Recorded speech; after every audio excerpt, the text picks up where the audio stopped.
नमस्कार दोस्तों, स्वागत है आप सभी का आपके अपने यूट्यूब चैनल छत्रसाल एकेडमी के इस नए एपिसोड में। दोस्तों आज के इस वीडियो में हम लोग सामान्य ज्ञान के टॉप 25 क्वेश्चंस देखने वाले हैं। दोस्तों ये क्वेश्चन आपके किसी न किसी गवर्नमेंट एग्जाम में पूछे गए हैं, काफ़ी इंपॉर्टेंट क्वेश्चन है, इसलिए दोस्तों वीडियो को पूरा अंत तक जरूर देखिएगा। और दोस्तों वीडियो के अंत में आपसे एक क्वेश्चन पूछा जाएगा, उसका आंसर आपको कमेंट बॉक्स में बताना है। चलिए दोस्तों आज का पहला क्वेश्चन देखते हैं। दोस्तों आज के पहले क्वेश्चन में दिया गया है लोकटक झील कहाँ स्थित है। दोस्तों लोकटक झील कहाँ स्थित है यह बताना है। दोस्तों यदि आपको इनकी आंसर पहले से पता है तो आप लोग कमेंट करके जरूर बताइएगा। लोकटक झील दोस्तों मणिपुर में स्थित है, तो सी इस क्वेश्चन का राइट आंसर हो जाएगा।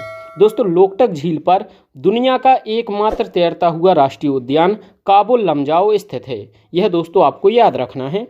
चलिए नेक्स्ट देखते हैं। नेक्स्ट क्वेश्चन दिया गया है निम्नलिखित में से कौन सा सौरमंडल का सबसे चमकीला ग्रह है। दोस्तों सौरमंडल का सबसे चमकीला ग्रह कौन सा है, तो दोस्तों यदि आपको आंसर पता है तो कमेंट करके जरूर बताइए। राइट आंसर हो जाएगा इसका दोस्तों शुक्र ग्रह, यह सौरमंडल का सबसे चमकीला ग्रह है। दोस्तों शुक्र ग्रह को पृथ्वी का जुड़वा ग्रह भी कहते हैं, यह आपको याद रखना है। चलिए नेक्स्ट देखते हैं। चलिए अगला देखते हैं। दोस्तों दिया गया है राई किस राज्य का लोक नृत्य है। दोस्तों राई यह किस राज्य का लोक नृत्य है। ऑप्शन में दिया गया है मध्य प्रदेश, राजस्थान, बिहार या फिर पंजाब। राइट आंसर हो जाएगा दोस्तों इसका मध्य प्रदेश का लोक नृत्य है राई, तो ए इस क्वेश्चन का राइट आंसर हो जाएगा। चलिए नेक्स्ट देखते हैं। नेक्स्ट क्वेश्चन दिया गया है दोस्तों निम्नलिखित में से कौन सा क्षेत्र टोडा जनजाति का मूल निवास क्षेत्र है। दोस्तों टोडा जनजाति का मूल निवास क्षेत्र कौन सा है यह आपको बताना है।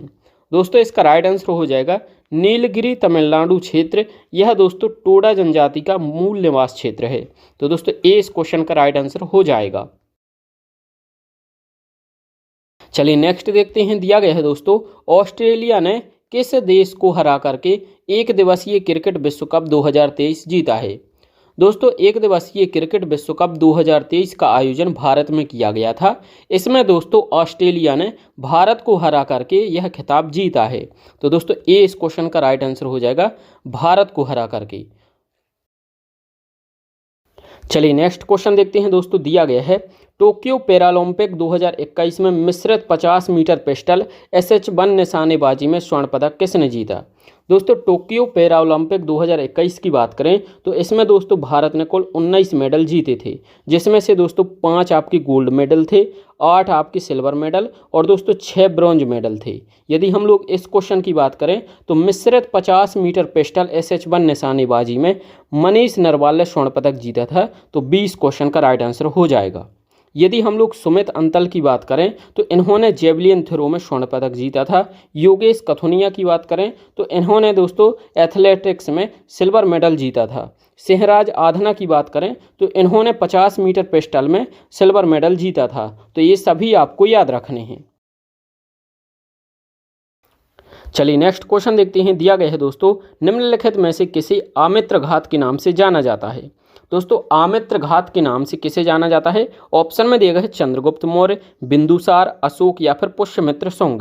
दोस्तों राइट आंसर हो जाएगा इसका बिंदुसार को दोस्तों आमित्र घात के नाम से जाना जाता है, तो दोस्तों 20 क्वेश्चन का राइट आंसर हो जाएगा। यह क्वेश्चन एग्जाम में पूछा जा चुका है। दोस्तों मौर्य साम्राज्य की बात करें तो दोस्तों मौर्य साम्राज्य का संस्थापक चंद्रगुप्त मौर्य था और यह पहला शासक था। दूसरा शासक मौर्य साम्राज्य का बिंदुसार था और तीसरा अशोक था, यह आपको याद रखना है। चलिए नेक्स्ट क्वेश्चन देखते हैं। दिया गया है दोस्तों भारत परिषद अधिनियम 1909, जिसे हम लोग माल्य मिंटो सुधार के नाम से जानते हैं, इसका संबंध किससे है। ऑप्शन में दिया गया है दोस्तों विकेंद्रीकरण से, द्वैध शासन से, सांप्रदायिक निर्वाचन प्रणाली से या फिर विधान परिषद से। दोस्तों माल्य मिंटो सुधार इसका संबंध सांप्रदायिक निर्वाचन प्रणाली से है, तो सी इस क्वेश्चन का राइट आंसर हो जाएगा। चलिए नेक्स्ट क्वेश्चन देखते हैं। दिया गया है पानीपत की तीसरी लड़ाई किसके बीच लड़ी गई थी। दोस्तों पानीपत की तीसरी लड़ाई किसके बीच लड़ी गई थी, तो इसका राइट आंसर हो जाएगा दोस्तों अहमद शाह अब्दाली और मराठों के बीच पानीपत की तीसरी लड़ाई 1761 में लड़ी गई थी, तो दोस्तों ए इस क्वेश्चन का राइट आंसर हो जाएगा। यदि हम लोग बाबर और इब्राहिम लोदी की बात करें तो बाबर और इब्राहिम लोदी के बीच 1526 में पानीपत की प्रथम लड़ाई लड़ी गई थी। अकबर और हेमू की बात करें तो 1556 में इनके बीच पानीपत की दूसरी लड़ाई लड़ी गई थी। बाबर और मेदिनी राय, दोस्तों बाबर और मेदिनी राय के बीच 1528 में चंदेरी का युद्ध हुआ था, ये भी आपको याद रखना है। चलिए नेक्स्ट क्वेश्चन देखते हैं। दिया गया है चूलिया जलप्रपात किस नदी पर स्थित है। दोस्तों चूलिया जलप्रपात किस नदी पर है, यह एग्जाम में क्वेश्चन पूछा जा चुका है। ऑप्शन में दिया गया है सिंध, बीहड़, नर्मदा या फिर चंबल। राइट आंसर हो जाएगा दोस्तों चूलिया जलप्रपात, यह चंबल नदी पर स्थित है। डी इसका राइट आंसर हो जाएगा। और दोस्तों किस राज्य में है, तो राजस्थान के चित्तौड़गढ़ में है, यह आपको याद रखना है। नेक्स्ट क्वेश्चन दोस्तों दिया गया है हड़प्पा का उत्खननकर्ता कौन था। दोस्तों हड़प्पा का उत्खननकर्ता कौन था, तो ऑप्शन में दिया गया है दयाराम साहनी, राखलदास बनर्जी, ए घोष या फिर वाई.डी. शर्मा। दोस्तों हड़प्पा का उत्खननकर्ता यह दयाराम साहनी था। इन्होंने 1921 में हड़प्पा की खोज की थी। दोस्तों राखलदास बनर्जी की बात करें तो इन्होंने 1922 में मोहनजोदड़ो की खोज की थी, तो ये आपको याद रखना है। चलिए नेक्स्ट देखते हैं। नेक्स्ट क्वेश्चन दिया गया है दोस्तों संविधान सभा की प्रारूप समिति के अध्यक्ष कौन थे। दोस्तों संविधान सभा की प्रारूप समिति के अध्यक्ष कौन थे। ऑप्शन में दिया गया है एन गोपाल स्वामी, राजेंद्र प्रसाद, के एम मुंशी या फिर डॉक्टर भीमराव अम्बेडकर। दोस्तों संविधान सभा की प्रारूप समिति के अध्यक्ष डॉक्टर भीमराव अम्बेडकर थे, तो डी इस क्वेश्चन का राइट आंसर हो जाएगा। चलिए नेक्स्ट देखते हैं। नेक्स्ट क्वेश्चन दिया गया है भारत में धन निकासी का सिद्धांत किसने पेश किया था। दोस्तों भारत में धन निकासी का सिद्धांत किसने पेश किया। ऑप्शन में दिया गया है महात्मा गांधी, दादा भाई नौरोजी, पट्टाभी सीतारामैया या फिर एनी बेसेंट। दोस्तों इसका राइट आंसर हो जाएगा दादा भाई नौरोजी ने यह सिद्धांत पेश किया था, तो सी इस क्वेश्चन का राइट आंसर हो जाएगा। और दोस्तों किस पुस्तक में किया था, तो आपको याद रखना the poverty of un-British rule in India पुस्तक में किया था। चलिए नेक्स्ट देखते हैं। नेक्स्ट दिया गया है दोस्तों नाबार्ड का मुख्यालय कहाँ स्थित है। दोस्तों नाबार्ड का मुख्यालय कहाँ पर है। ऑप्शन में दिया गया है दिल्ली, चेन्नई, मुंबई या फिर कोलकाता। दोस्तों नाबार्ड का मुख्यालय मुंबई में स्थित है, तो सी इस क्वेश्चन का राइट आंसर हो जाएगा। दोस्तों नाबार्ड की स्थापना कब हुई थी, तो 12 जुलाई 1982 में नाबार्ड की स्थापना हुई थी, यह आपको याद रखना है। नाबार्ड का फुल फॉर्म क्या है, तो national bank for agriculture and rural development इसका फुल फॉर्म है। नेक्स्ट क्वेश्चन देखते हैं। नेक्स्ट दिया गया है दोस्तों तपेदिक रोग से कौन सा अंग प्रभावित होता है। दोस्तों तपेदिक रोग से कौन सा अंग प्रभावित होता है। राइट आंसर हो जाएगा इसका फेफड़े तपेदिक रोग से प्रभावित होते हैं, तो ए इस क्वेश्चन का राइट आंसर हो जाएगा। नेक्स्ट देखते हैं। दिया गया है दूध के शुद्धिकरण को मापने हेतु किस उपकरण का प्रयोग किया जाता है। दोस्तों दूध के शुद्धिकरण को मापने हेतु लैक्टोमीटर का प्रयोग किया जाता है, तो डी इस क्वेश्चन का राइट आंसर हो जाएगा।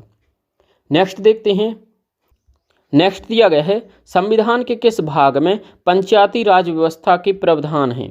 दोस्तों संविधान के किस भाग में पंचायती राज व्यवस्था के प्रावधान हैं, तो राइट आंसर हो जाए इसका भाग 9 में पंचायती राज व्यवस्था के बारे में बताया गया है, तो ए इस क्वेश्चन का राइट आंसर हो जाएगा।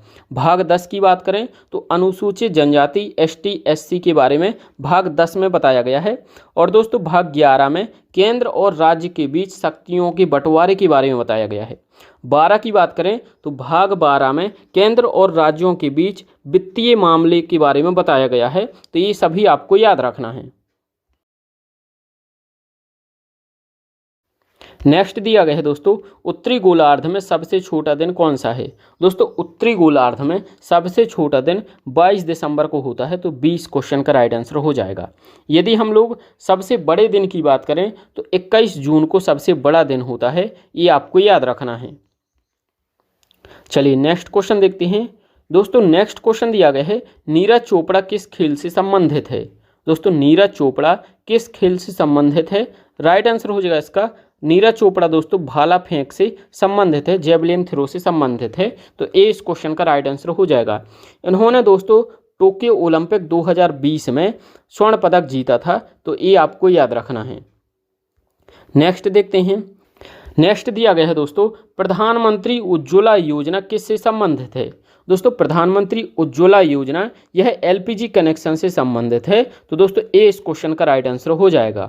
दोस्तों उज्ज्वला योजना की शुरुआत 1 मई 2016 को बलिया उत्तर प्रदेश से हुई थी, तो आपको याद रखना है 1 मई 2016 को बलिया उत्तर प्रदेश से प्रधानमंत्री उज्ज्वला योजना की शुरुआत हुई थी। चलिए नेक्स्ट देखते हैं। नेक्स्ट दिया गया है दोस्तों, भारत में कुल कितने जीव मंडल संरक्षित क्षेत्र है। दोस्तों भारत में कुल कितने जीव मंडल संरक्षित क्षेत्र है, तो राइट आंसर हो जाएगा इसका भारत में 18 जीव मंडल संरक्षित क्षेत्र है। तो दोस्तों सी इस क्वेश्चन का राइट आंसर हो जाएगा। नेक्स्ट देखते हैं।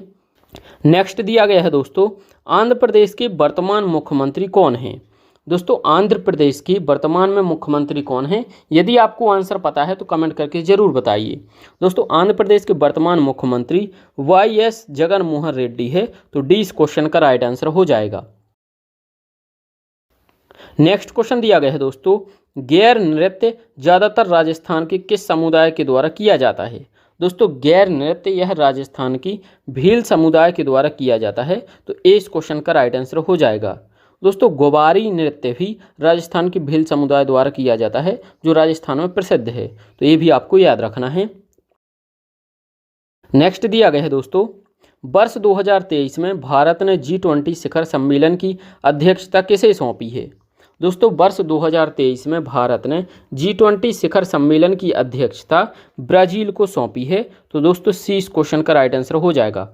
2023 में अध्यक्षता भारत ने की थी। 2022 की बात करें तो दोस्तों 2022 में इंडोनेशिया ने G20 की अध्यक्षता की थी।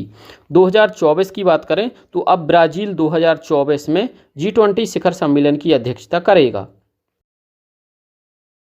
चलिए दोस्तों आज का अंतिम प्रश्न देखते हैं। दिया गया है, तमिलनाडु का सबसे लोकप्रिय लोक नृत्य क्या है। दोस्तों तमिलनाडु का सबसे लोकप्रिय नृत्य कारगम है। तो ए इस क्वेश्चन का राइट आंसर हो जाएगा।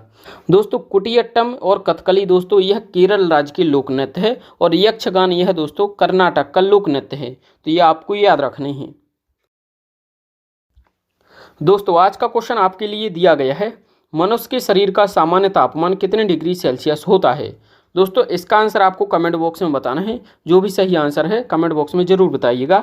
और दोस्तों यदि आप लोग इस चैनल पर नए हैं तो चैनल को सब्सक्राइब करके नोटिफिकेशन को ऑन जरूर कर लीजिए। और दोस्तों यदि आपने इस वीडियो को अभी तक लाइक नहीं किया है तो एक लाइक जरूर कर दें। Thank you for watching. मिलते हैं अगले वीडियो में।